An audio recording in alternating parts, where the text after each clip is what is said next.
जय हो बार जय हो।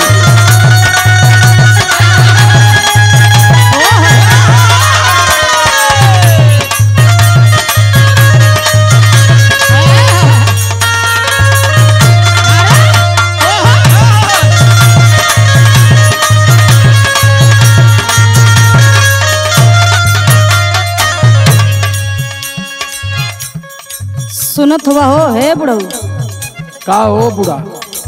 अरे लइका लइकी अब सियान हो गल हो तो का कह जाए उन्हन के फेंक दिया जाए? फेंके ना कहत है चलता कहीं घूम आवल जाए। अरे बुढ़ौती में कोनो धकियाए दिया हड्डी गोड्डी टूट जाई। कहाँ चाहल चाहती? जब कहला तू ये कुल कहबे करेला। अरे जा लोग गया गजाधर ठाकुर द्वारा नहा पूजा पाठ कयावा। सही कहत हुआ का करी ये बुढ़वा के रोज कहला बुढ़वा सुनता ना। अरे बुढ़वा के पैरू ख चला यही तरह घूम आवल जाए। ता कहाँ जैबू बुढ़ा बतावा तो वही चली टिकट उकट कराई। सुना बुढ़ऊ सुना का हाई कुल तो ए ते रुका रे लइको हाई कुल तो देखते ट्रेनिया ओरेनिया भी रोक दिले हम बसों में कोरोना ओरोना चलत है। तनी रुक पता लगावत है ट्रेन ओरेन चलत टिकट सुकस कराई। अरे टीका अच्छा। सुकस के चक्कर में मत पड़ा। एक ठेला गाड़ी कला दोनों परानी बैठा चलता। देखा ये देखा दर्द याद ना मजा करे गया ठाकुर द्वारा ठेला से कैसे जाए जाई रे। अरे ना पहुँच पाई तो कम से कम रास्ता में तो रह जाई बालो। तो लो भैया अपन अपन घर देखा हमार परिवार उजारे के चक्कर में मत पड़ा। तुम बतावा कहाँ जाए चाहत? चला बुढ़ऊ घूम आवल जाके ओकर बात सुनो ना सुना। ठीक बा चला चालिए सैया ए बुढ़ऊ हाँ सुनत हुआ ना। चला चालिए सैया मैहर के धाम हो की माई के पूजा नवा से माई के पूजा नवा से मिले लाया राम हो की माई के पूजा नवा से मिले लाया राम हो की माई के पूजा नवा से मिले लाया राम हो की माई के पूजा नवा से। देख ऐसन है कि तोर बुद्धि सठियाए गई ये बदे सही तो हमार बुद्धि ठेसिया सुन सुन पहले आई माई अयहर मैहर माई कुल पहाड़िया में रहली पुरनिया हो गईली लइका पैका नाती पोता भैलन लेकिन दिमाग तोर खुलल ना। अरे मैये का तो देन धीरे से बोल धीरे से आऊ पोतवा सुतल जाग जाई। सुन मैं बताओ तू सुन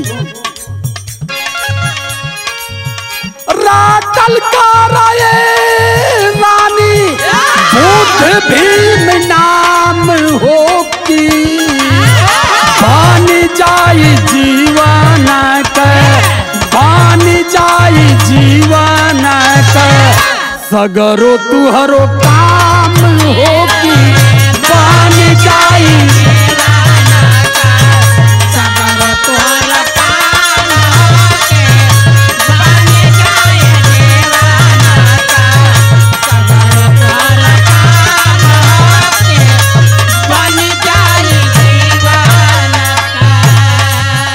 अय्यर मैयर के चक्कर में मत पर आई नाती पोतन के खिलाओ आ यही जे खाली बुद्ध भीम कैल कर सकल धाम घर में। बुढ़ौती आ गई माथा का। अरे महरिन बुढ़ौती आ गई तो कहाँ हम दूसरे का खेत बाड़ी समझे में आवत ना। सुना पहले हमार बात। हाँ सुना बातिया तोहार हमरे समझ न आवे सैया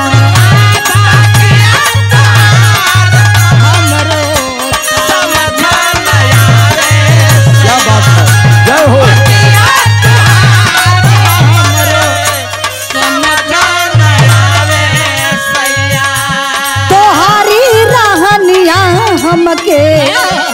तनिको न भावे सैया।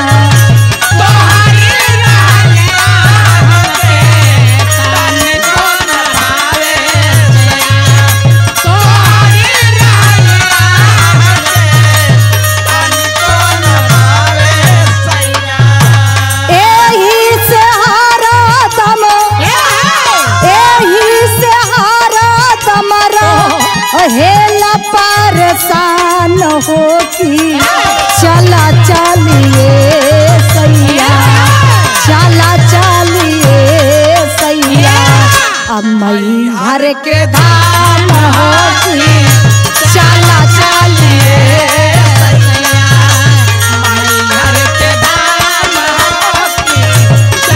बुझला बुढ़ऊ? अरे तो जानत तो बचलो बारी।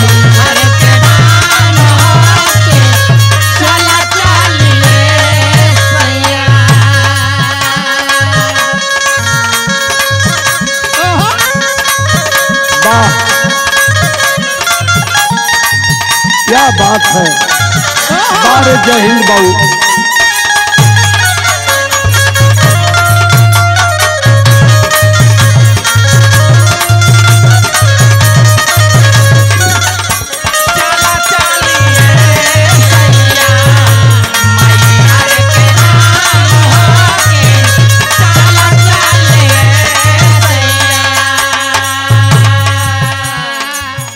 पहली बात तो ये सुन ले का हो, यही जन अगल बगल पास पड़ोस वाले हम हरदम हरदम तो का करिए पास पड़ोस वाले हो, हम तो सही रहे के तो। अरे पहले बतिया सुन भी, तुआर बहुत सुन ले बात। हरदम बुढ़ऊ बुढ़ऊ मत कहल हाँ तो का कही तो एक आधा ये जी कहल कर, नहीं तो दर्द आदन में। देखला हो भैया लोगन, देखला ये बुढ़ौतिया में ह जी कहे कह। सुना सुना, तनी के एक चश्मा लिया था, आज सुना तू उनके एक हुक्की चीलम लिया था।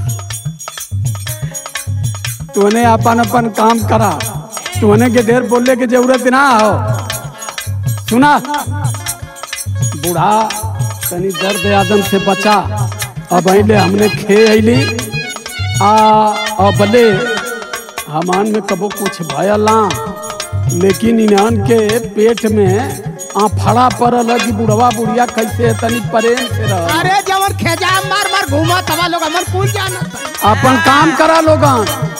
सुना हाँ सुना, ढेर भरमले की जरूरत ना है, खाली थोड़ी दिमाग चलावा, हम बतावत है।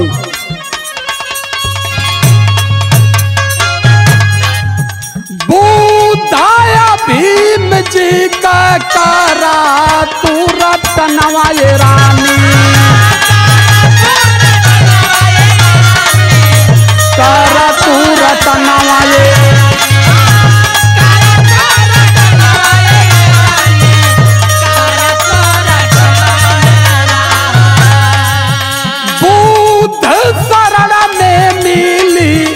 ज्ञान का गहना ये रानी,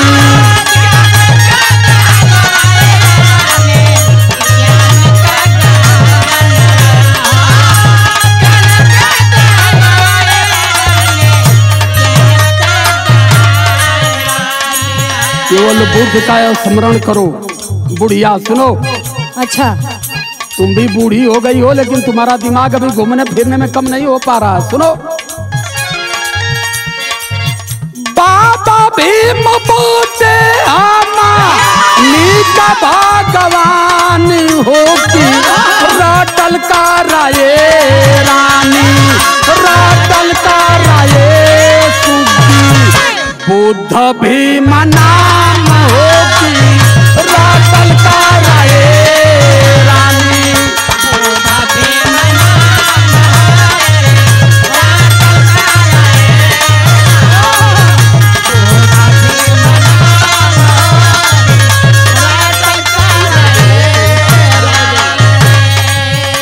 बुढ़ऊ है तू बुढ़ौती में सठिया गलो, ई बुढ़वा पगला गल बुढ़ऊ। हाँ इनके ले जाके। अरे अब हमार जांगर पैरू कम भयल, हम सठियाइले नहीं। कहत हुआ कि बुद्ध भीम हमार भगवान हुआ। एठे बात पूछती तू अरे बता मारी दे। लठिया उठैबो त धोए देबो अब्बे। ये तू करत त चली अइला तू। हम तो सुना पहले, हाय जवन पूछत है तोन बतावा हमके। तबे मानो तू भगवान हुआ। अच्छा सुना, बाबा साहब दिहलन तोहके कवन खजाना सैया।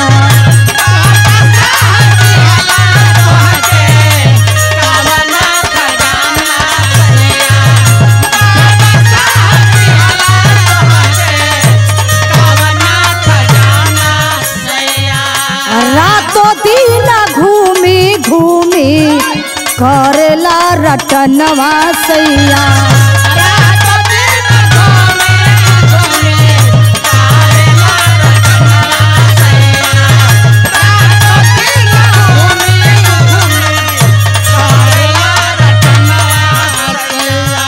देवी देवता से काऊ, देवी देवता से काऊ रहले महान होती। चला चालिए सैया, चला चालिए बुढ़ऊ मैहर के धाम होती। चला चालिए सैया,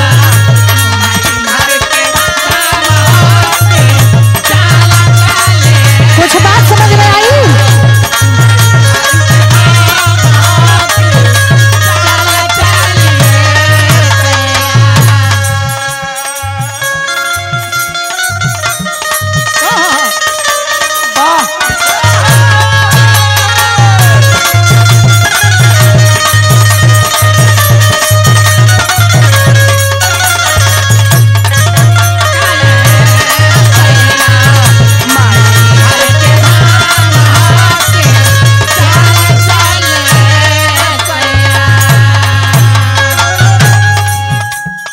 सुना, ऐसा न कि हमार भाषा हमार बात तुम्हारे समझ में आवत ना हो।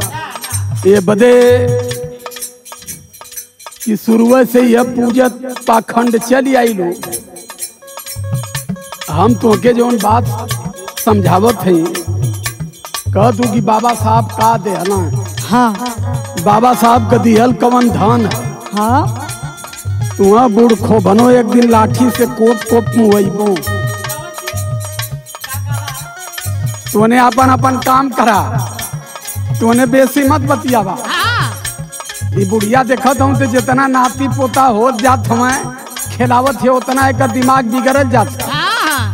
पहले हम जो कर रहे हैं वो बात सुनो। और उनके चश्मा भी लिया था एक कम लौकत। तूने अपन अपन खाली ड्यूटी करा। तो के मैं कहले हूँ गाय भैंस चरावे के तो वही ले अपन दिमाग रख। हम कमवा करे नु, लेकिन सजावा के कहने की बाबू मोके सूझ झाला कम। सुना, सुजाला कम करे। तोरे चाल पर लइका कुल मजा लेत हो। मैं ये कहता हूँ कि तम मुझसे ही बतिया ना कह पावेली।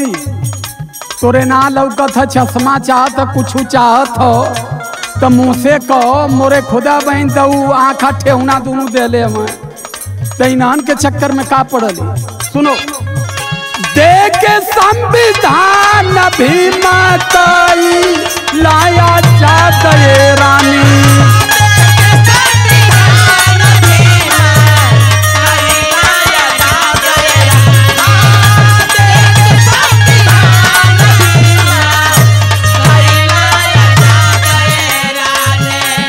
कर योगी द्वार बुद्धा भीम का दे हलाए। आज भीम भगवान का हमरे देन है कि आज हमने सुकून से जियत है। सुनो कौन सा खजाना उन्होंने दिया हमें। देवी देवता हमके कैला बर्बाद ये रानी।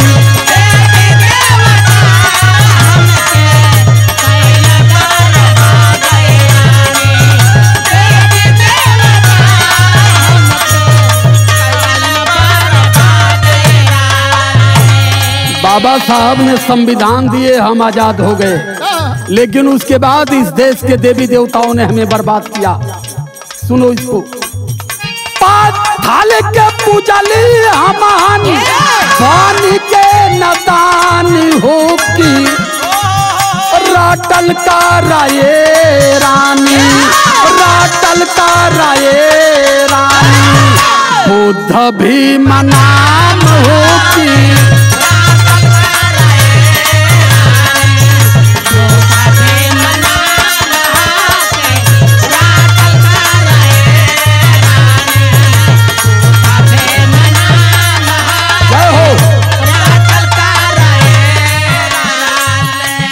समझ में आ रहा है? आ रहा है। हाँ। अरे बाप रे बाप, बुढ़ऊ तू कहिया से कुल हिंदी भाषा बोले लगला हो? अरे अपने जमाने के 2.75 ले पढ़ ले हमारी। हम लोग जब 5 ले पढ़ लेते थे तो उस समय रेलवे में नौकरी मिलती थी पटमैन की। अच्छा। आया उठा टेक करके 40,000 पेंशन मिलती थी। अच्छा। लेकिन हम उस समय अपने जमाने में सन 60 में हम हाई स्कूल पास किए थे। अच्छा। देख लो, तुम तो इन सबों को भी बिगाड़ चुकी हो, ये सब कुछ नहीं कर पाएगी। तो हर बात तो पुरानिये देखत भर लौकत हो। हाँ, खेजाब को तले में खेजाब। तू जीवन कहत रहला हम ना समझत रहली हम। हाँ। ए बुढ़ऊ, तो हर बात हमके सब समझ में आ गई। समझ गई लू? अब ये मन करत था कि अब हमहू एकदम दिल से निकाल दे देवी भगवती की। निकाल ना दे, आजा निकाला। आज ये निकाल के फेंक दे। हाँ। तो हमके माफ बता। अरे हम कहाँ तुम्हें फांसी दे? अरे जवन कुछ भी हम बोलनी है वो खाली बात समझ ला, देवी है हमार दौलत है। हाँ। बस सुना, जो हमारे बुद्ध भीम को समझ गया वो हमारे लिए सबसे महान है। उनसे भगवान के वही बन करे। बिल्कुल। सुना, हम तो हर बात सब समझ गए। माफ कारा राजा उसा माझी गईले बातिया हो।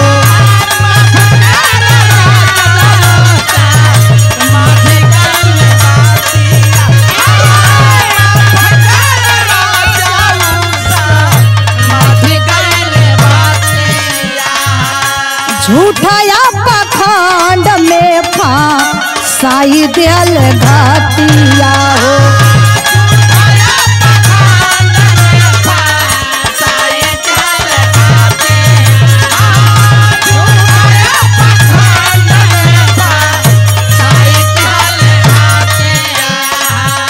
देवी देवता दुनिया में। ए बड़ो, हाँ। हमारे बाबा साहब भगवान बुद्ध जी ऐसा भगवान, ऐसा नहीं सब भगवान ना हम। अब न जानलू? अरे ये कुल जिंदगी भर से हमनी के जो दौलत रहे कुल छीन लेला, मटिया मिलान कर देला। बदे तो के हम पहले में समझावत रहली आ तोरो हरदम दौरी उठली रह। कहीं पूर्वी माई के कराई, कहीं डी बाबा के कराई, कहीं काली माई के कराई। अब चुप रहा, अब समझ गई ना, अब से ना कुछ कहो। अब एकदम बिल्कुल छुइया मत, अब पतोहियन के भी समझा दी। ठीक बात समझाई। सौरभवा वो के देखिला ढेर अगरबत्ती मंगावे ले। हम तो घर में और में जाई इतना तनी वो के समझाइए। अरे बहन, नई दुल्हन आई हम समझाई भी ना। नई दुल्हन आई ले तो समझाए वही तो देखो। तो सुना,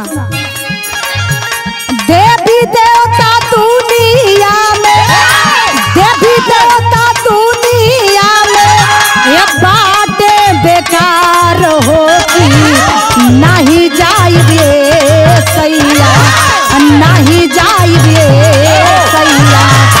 मैहर के धाम होती नहीं जाई रे सैया।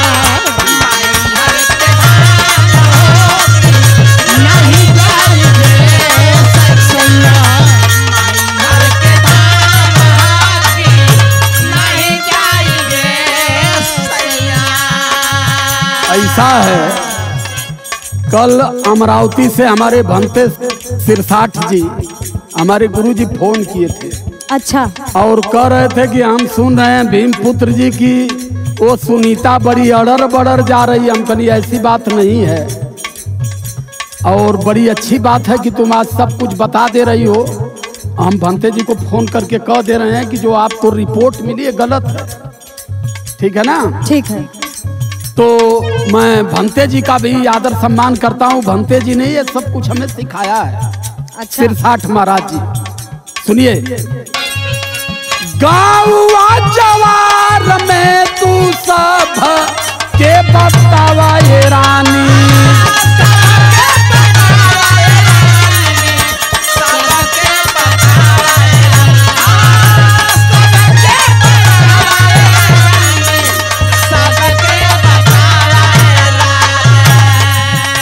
कहते हैं हमारे भंते आदरणीय श्री सिरसाठ जी अमरावती महाराष्ट्र से, उन्होंने कहा था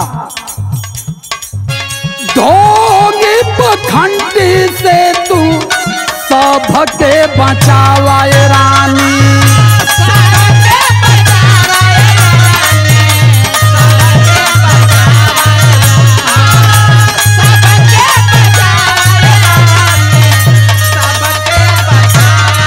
अच्छा वो महाराष्ट्र से सिरसाठ घंटे जी जवन आए लला हमने के बियाहवा में। अच्छा अच्छा अरे अब तो पुरनिया हो गल हुआ, लेकिन अब बहन सही सलामत हूँ। बंदामी परम पावन। हाँ सुना का कहल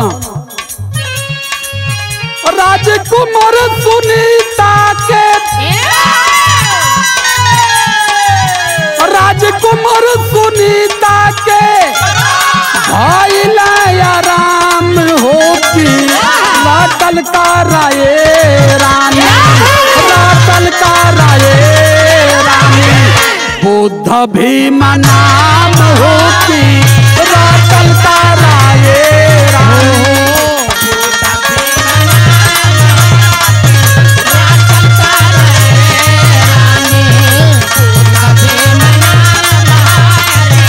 नाही जाई रे सैया मैहर के धाम होती बन जाइए रानी जीवन कई काम होती।